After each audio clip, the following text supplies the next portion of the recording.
Hello, Bookworms, Ocean Explorers. I have a few more books to read to you. The first one is called Little House by the Sea, and it was written and illustrated by Benedict Blathwaite. Once there was a little house by the sea. Its door was gone, and its windows were empty. It belonged to nobody. But mice lived snug and dry in the rough stone walls. Rabbits nibbled sweet weeds in the overgrown garden. Sheep sheltered from the rain in the doorway. Sparrows flew in and out of the broken windows and nested under the roof. A stray cat came to sleep in the fireplace. A lonely seagull liked to perch high on the chimney stack and look out to sea. But one day, a fisherman called Finn came to the little house and began to change everything. He mended the roof and made a new door. He fitted new windows. He filled in the cracks in the wall with cement and walled the garden.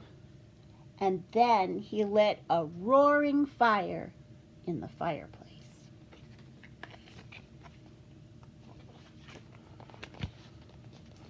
He lived in the little house now, and as soon as the cement was hard and the paint had dried and the little house by the sea stood all new and bright and finished, Finn, the fisherman, set off to do some fishing. He caught some fine lobsters in his lobster pots and lots of slippery silver mackerel on a long fishing line. And then Finn picked up a group of holiday makers and took them on a boat trip. He steered his boat between some sharp rocks so that everyone could get really close to the seals. Then they landed on a little island. Finn showed the holiday makers a huge cave and told them about a giant called Fingal who had lived there long ago. Afterwards, they climbed up to the top of the cliffs to watch the puffins. Soon it was time for Finn to take the holiday makers back. Goodbye, puffins. Goodbye, seals. Then Finn set off for home to his brand new little house by the sea.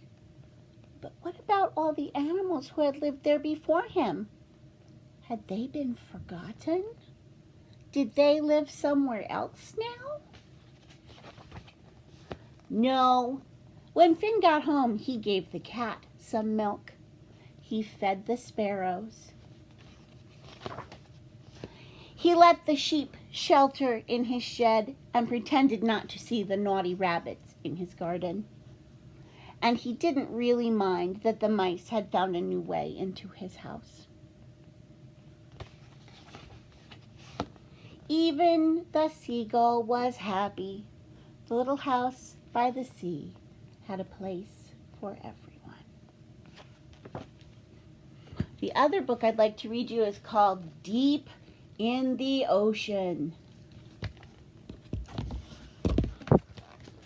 And this was written and illustrated by Bruno Lieri.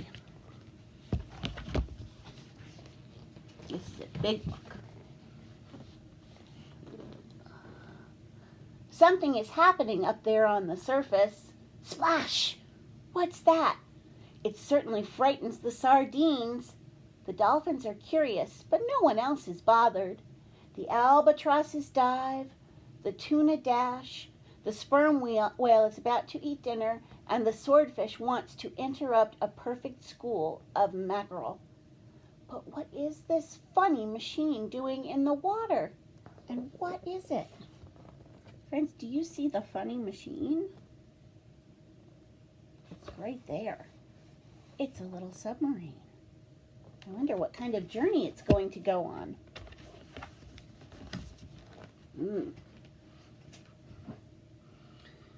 It's a submarine. It came down to see what happens under the sea. A giant squid swims through the seaweed while the cuttlefish and the octopus hide. Just by the deep sea trench, the little submarine turns on its light, much to the surprise of the moray eel and the sunfish. Here's the picture. You guys see the eel and the sunfish and the squid, and here's the little submarine with its light on. Deep in the abyss, the creatures are not afraid of the submarine. The lanternfish is already lit. The jellyfish and sea butterflies sparkle while the vampire squid watches with its glowing eyes. There we go.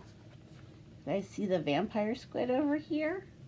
And all of the jellyfish and the lanternfish. And there's the little submarine.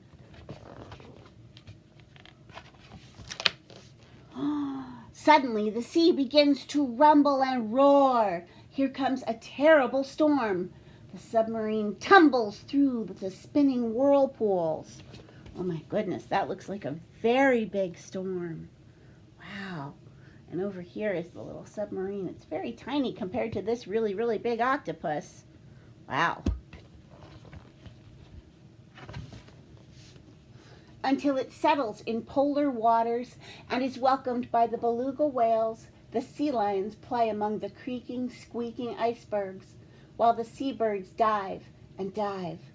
The narwhals pierce the sea with their tusks, and the orca whales go hunting. They don't even notice the submarine. There we go. See, my friends?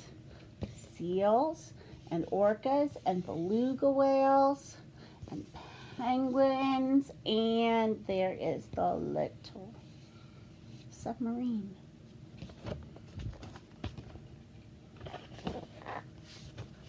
Just then, a gentle song arises. It is the voice of a blue whale, as graceful as she is big. She pulls the submarine along. My friends, do you see? Here's the submarine. Look how tiny it is compared to the whale. Wow.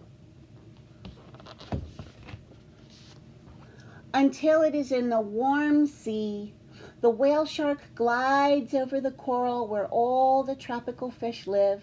How beautiful! The anemone protect the clownfish. The leopard whip rays dip and swirl, while the marine turtles play hide and seek. What a paradise! Is this the end of the submarine's journey, or only the beginning?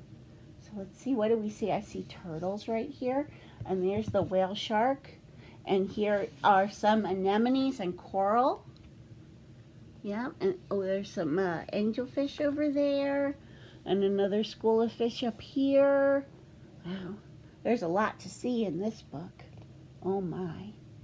All right, my friends, that's all we have for now. Goodbye.